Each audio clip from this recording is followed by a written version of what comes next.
તો hello guys, અમારા mini બ્લોગમાં તમારું હાર્દિક સ્વાગત છે. તો જો શ્રી દાદાના ઘરે જમવા બેસી ગઈ, પછી જમી લીધું. અમે નીકળી ગયા બેંક બાજુ. જો શ્રીને આવું જ પડે આવા તડકાનું, નકર એને હક ન થાય, રોવા માંડે ન લઈ જાય તો.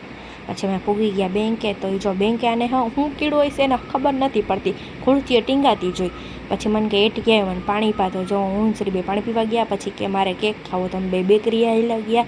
પછી અમે કેક લીધો. તો ત્યાં જો બધાને ગણાવતી હતી, એક કેક તારો, એક દિશા દીદીનો, એક બબુ દીદીનો, એવી રીતના બધાને ગણાવતી. પછી અમે નીકળી ગયા ઘર બાજુ પાછા.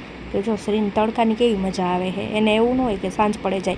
પછી ઘરે આવીને જો બેઠા બેઠા કેક ખાતી હતી કે હાઈસ હવે મને મજા આવી. સાંજ પડી ગઈ, શ્રીબેન આવી ગયા મારા ઘરે. દીદી અરે વાતું કરતી હતી થોડી. પછી જો દાદાએ ચોકલેટ આપી, તો કે બધી ચોકલેટ મારી છે, હું કોઈને નથી દેવાની, બધું આ ખા તું. પછી જો અમે રાત પડી ગઈ, અમે નીકળી ગયા દિશાને પાસ્તા ખાવા હતા.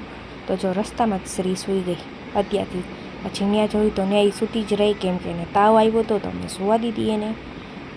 પછી ઘરે આવીને એને તાવની દવા પાઈ. તો જો એ પીતી નહોતી, પછી પરાણે પાઈ. પછી એને નજર હતી, તો એના મમ્મીએ નજર ઉતારી એની. આજના માટે આટલું. Thank you.